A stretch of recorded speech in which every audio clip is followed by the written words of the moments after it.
o direito de família,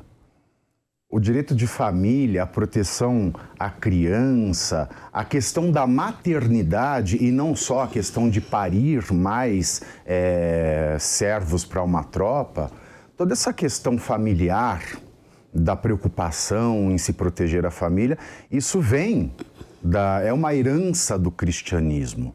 Né, do cristianismo que tem, da sua parte, uma herança do judaísmo. Então, a gente tem uma matéria no direito bastante ainda impregnada por conceitos religiosos.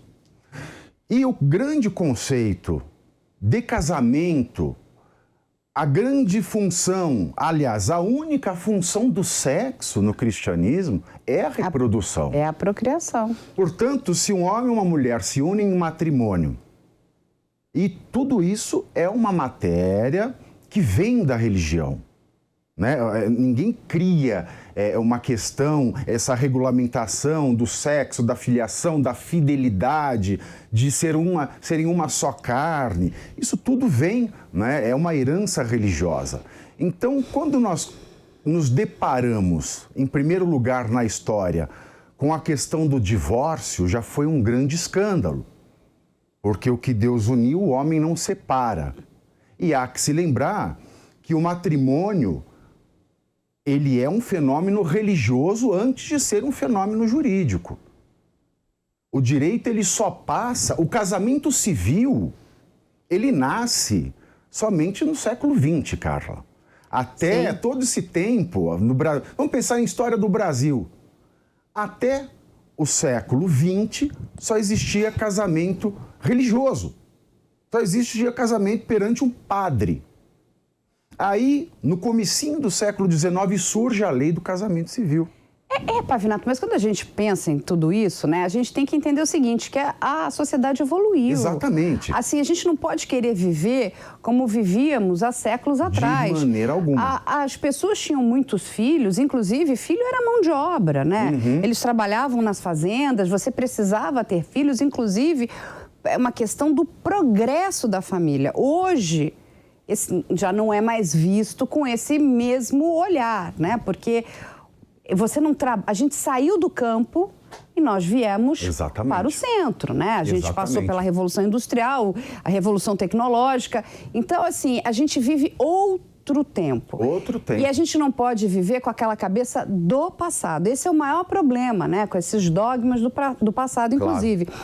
E essa questão dessa lei é um grande avanço para o nosso país. É um avanço muito importante. É algo que já deveria ter acontecido. Porque ele, inclusive, trata da saúde da mulher. Sim. E aí eu quero trazer uma fala aqui, até para a gente comentar em cima, que é da senadora Nilda Gondim.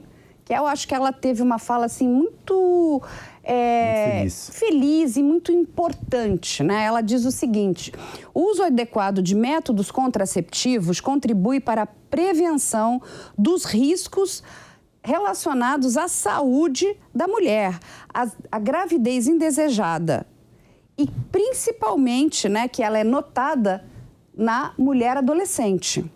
Contribui ainda para a redução da mortalidade infantil e melhora o acesso ao planejamento familiar. Sim. Então, é um grande avanço para o nosso país, né?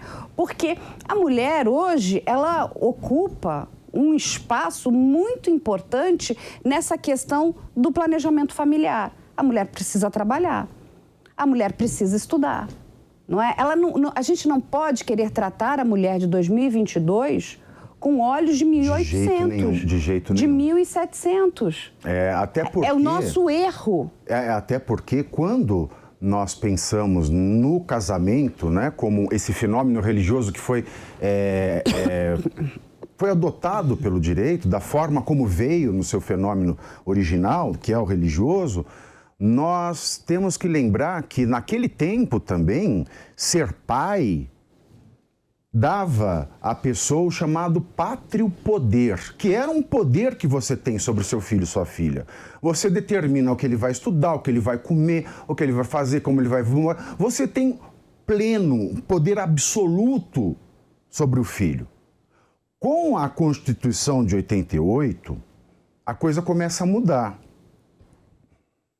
88 para 90, quando nós começamos a movimentação, quando nós começamos a gerir aquilo que vai ser o código, né, o Estatuto da Criança e do Adolescente, esse pátrio poder que já foi, né, golpeado pela Constituição, porque ela deu muitos direitos à criança e ao adolescente. A Constituição de 88 se preocupa muito com a criança e com o adolescente. Então, aquele pátrio poder que era absoluto já não era mais.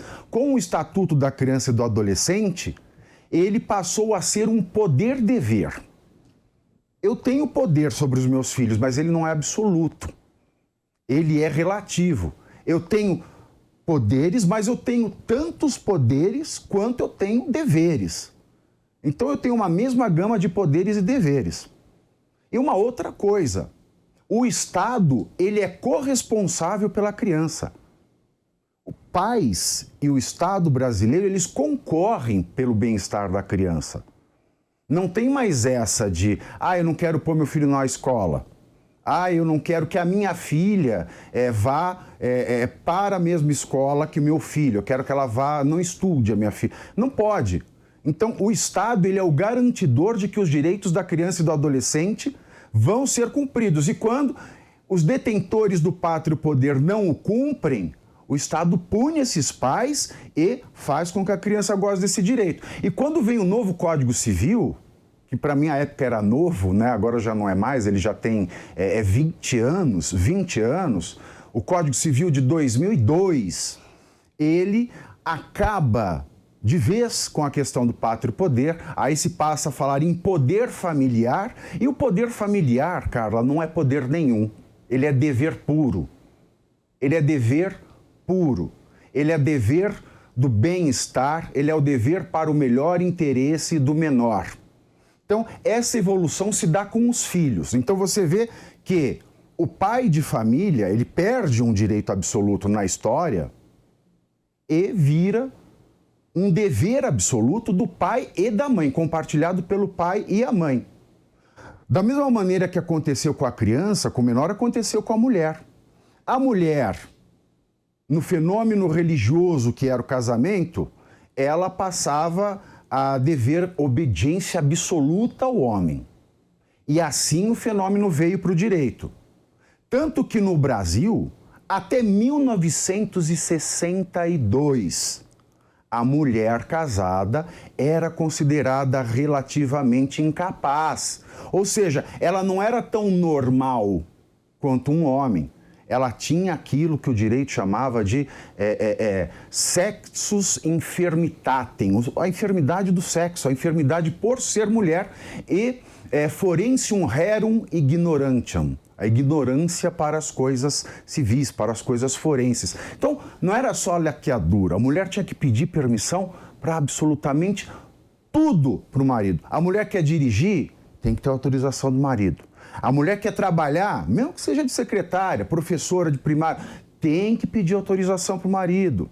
A mulher, ela é uma propriedade, basicamente, juridicamente não é uma propriedade, porque ela é um ser humano. Mas, na prática, a mulher sempre foi tratada como propriedade do marido. E isso começou a acabar a partir de 62 e foi um processo lento, que agora nós vemos aí surgir, nós vemos aí arrebentar o último grilhão dessa servidão feminina ao homem dentro do casamento. E eu acho isso muito democrático, muito saudável. Não,